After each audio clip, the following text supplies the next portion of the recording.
కర్నూలు జిల్లాలో అత్యధిక జనాభా ఉన్న కురువ కులస్తులకు ప్రధాన రాజకీయ పార్టీలు 2 ఎమ్మెల్యే 1 ఎంపీ స్థానాన్ని కేటాయించాలని కురువ సంఘాల జేఏసీ నాయకులు డిమాండ్ చేశారు.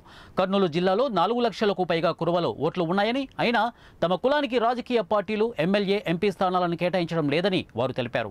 వచ్చే ఎన్నికల్లో తమ కులానికి సీట్లు ఇచ్చే రాజకీయ పార్టీ గెలుపు జిల్లా వ్యాప్తంగా అన్ని నియోజకవర్గాల్లో కృషి చేస్తామని కురువ జేఏసీ నాయకులు తెలిపారు.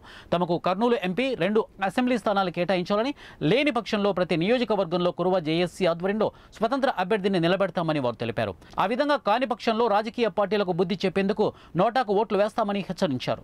కురువలు ఐక్యంగా ఉండి రాజకీయంగా ఎంత ఇన్ఫ్లుయెన్స్ చేయగలరో రాజకీయ పార్టీలకు అర్థమవుతున్నా కూడా కర్నూలు జిల్లాను ప్రతి ఒక్క పెద్ద రాజకీయ పార్టీలు కానీ సనాతన రాజకీయ పార్టీలు అయితేనేమి అన్ని రాజకీయ పార్టీలు కూడా కురువల దగ్గర తమ వివక్షను చూపిస్తున్నాయి.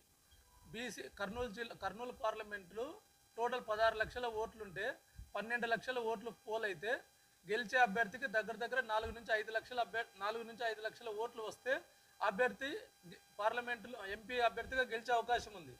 సో కర్నూలు జిల్లాలోనే ఓన్లీ మా కురువ సామాజిక వర్గం వాళ్ళే 4 లక్షల మంది ఓట్లున్నారు. సో బీసీలకు సీట్లు కేటాయించడంలోనే ఇక్కడ చాలా వివక్ష చూపిస్తున్నారు.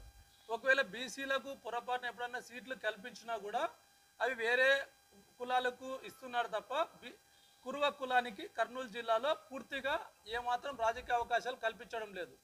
మేము గత ఎన్నికల్లో కూడా పోటీ చేస్తామని ముందుకు వచ్చాం.